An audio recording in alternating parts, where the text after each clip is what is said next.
Deputado Samuel Moreira, boa tarde. Boa tarde, Denise. Boa tarde a você, boa tarde a todos os seus ouvintes. Bom, deputado, eu queria saber como é que o senhor viu essa fórmula encontrada para tentar viabilizar o Renda Cidadã e o que se pode esperar desse programa, porque não se sabe exatamente qual o tamanho que ele teria, não é? E os valores não vão ser tão elevados quanto se imaginava anteriormente, que fizesse muita diferença em relação ao Bolsa Família, não é? Acho que precisa ter um pouco de cautela nesse primeiro momento. Tem notícias boas, que é o fato de você não furar o teto.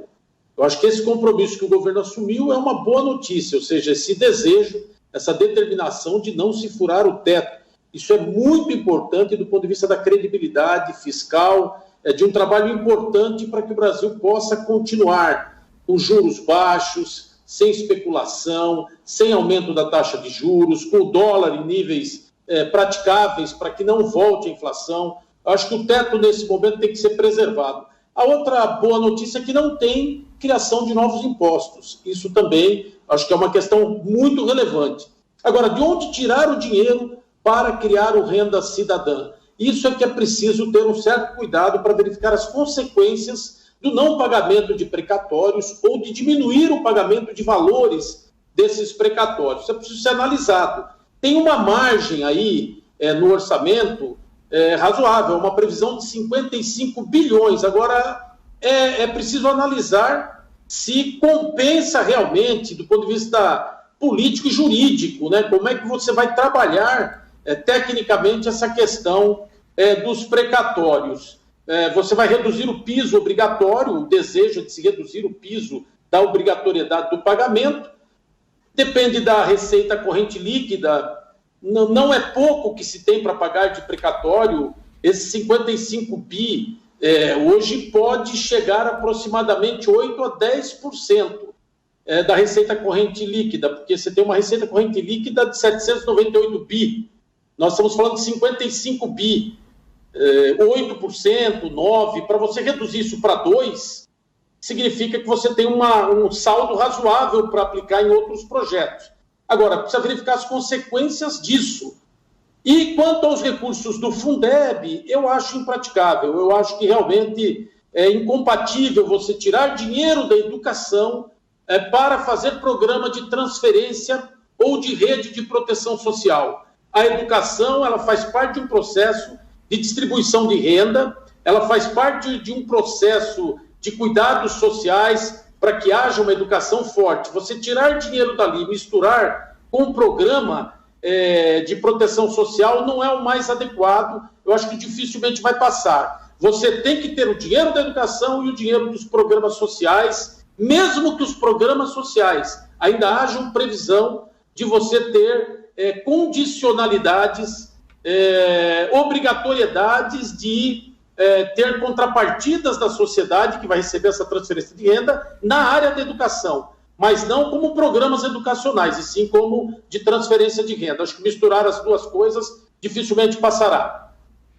Houve muita discussão de fontes de recursos para esse novo programa social. O presidente Bolsonaro vetava as várias ideias que foram surgindo, ficou irritado em várias ocasiões, se pensou naquela modificação de outros benefícios que muita gente questiona, inclusive a eficácia que ele tem do ponto de vista de melhora da distribuição de renda, a forma como esses benefícios são concedidos como abono salarial.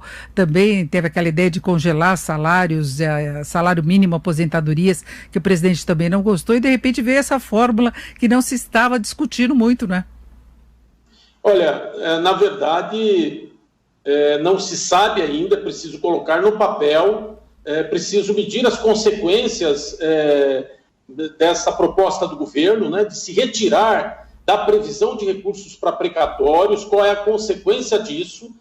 De qualquer forma, o importante é que vai ter que se tirar de algum lugar. O que não vai é aumentar a dívida, o que não vai é se ampliar despesas. Isso já é um fator importante. Não tem espaço para você criar mais gastos no Brasil. É preciso conter os gastos. O governo perdeu muito tempo. Nós vamos para quase 2 anos em que o governo não tomou nenhuma medida do ponto de vista administrativo para reduzir os gastos obrigatórios. Era preciso entrar nos gastos da folha de pagamento, dos gastos obrigatórios, reduzindo esses gastos e você compensando o saldo desses gastos com outras novas despesas, que seria, por exemplo, o programa Renda Cidadã.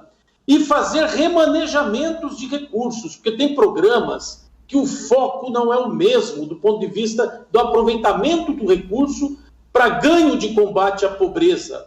Não há nada comprovadamente que se identifique que o abono salarial, por exemplo, ele é um recurso que tira as pessoas da condição de pobreza, né? Então, é preciso analisar isso. Nós defendemos que haja uma unificação de programas sociais, como já houve no passado para se construir o Bolsa Família. Tem programas sociais que têm pouco efeito do ponto de vista do combate à pobreza. Então, é preciso juntar esses programas. Seria mais fácil dessa forma. Agora, é preciso explicar para a sociedade, é preciso debater, verificar os efeitos. Essa proposta do precatório não dá para sentenciar nada ainda sobre ela. É preciso se colocar no papel, verificar quais são os seus efeitos. Mas ela, pelo menos, não aumenta gastos. Você vai aproveitar um gasto que você já tinha para utilizar em um outro gasto que você considera mais importante nesse momento. Então, acho que vale a pena essa discussão sem furar o teto de gastos. E também não criar novos impostos. Eu acho que são duas questões que o governo reafirmou que nós consideramos positiva. Agora, o Fundeb realmente não vai ter como tirar o dinheiro. De qualquer forma, o melhor seria encarar a unificação dos projetos sociais.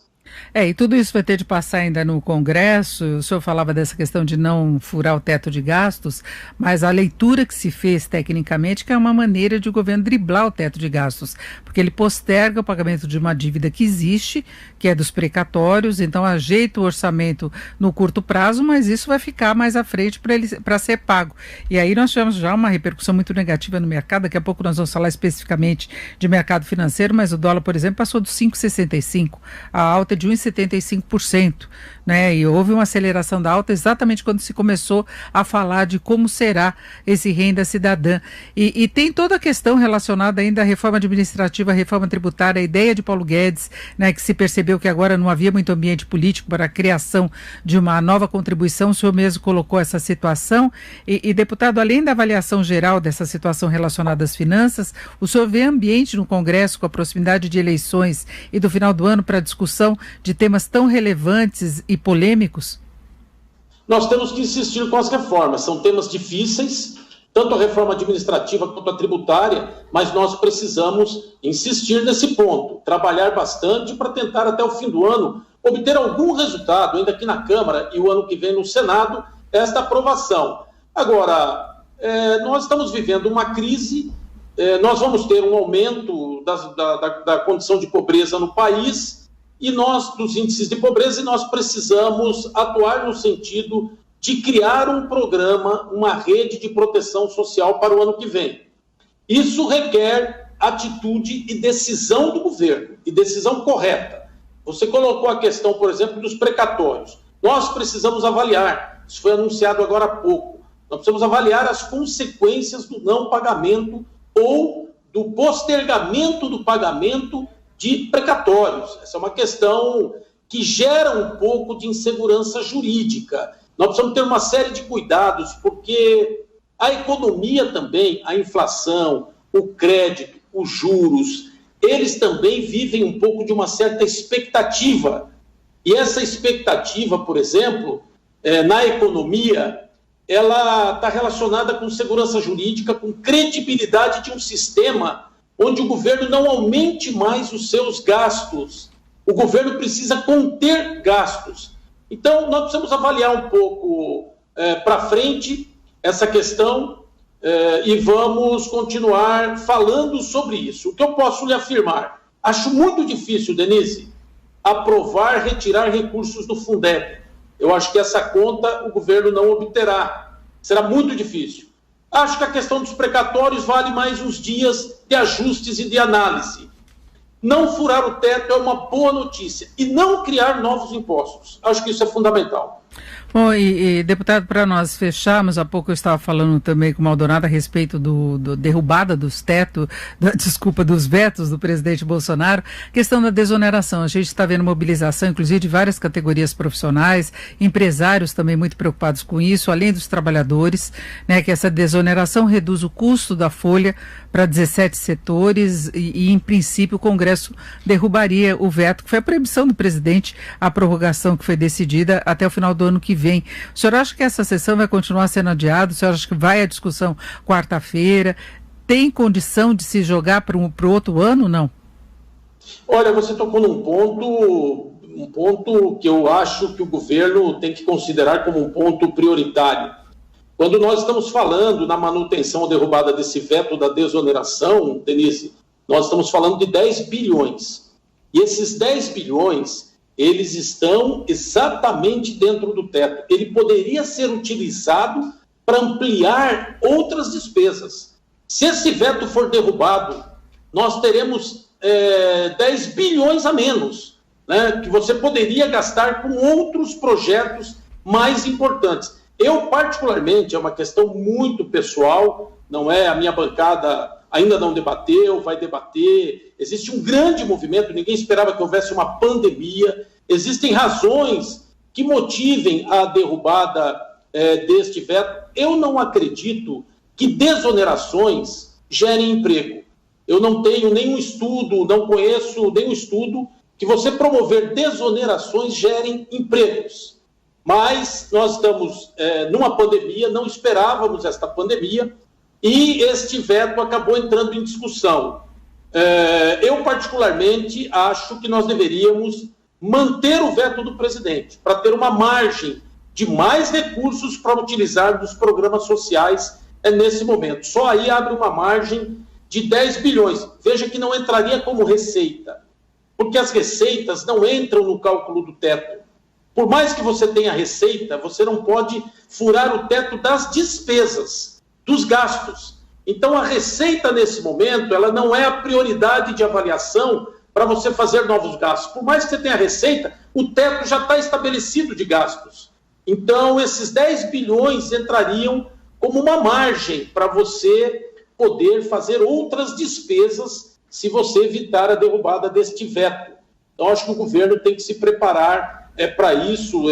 Está prevista a sessão para quarta-feira. Vamos avaliar por mais algumas horas todo esse processo para verificar o que o governo vai fazer. Mas realmente você tocou num ponto importante. Essa manutenção do veto abre espaço para o governo gastar com o programa social. Nós ouvimos o Samuel Moreira, deputado federal, integrante da Comissão Mista do Orçamento, participou também da Comissão Especial de Reforma Política do Pacto Federativo e foi relator da reforma da Previdência. Deputado, muito obrigado, uma boa tarde. Eu que te agradeço. Boa tarde a você e a todos que estão nos ouvindo e nos assistindo. Muito obrigado.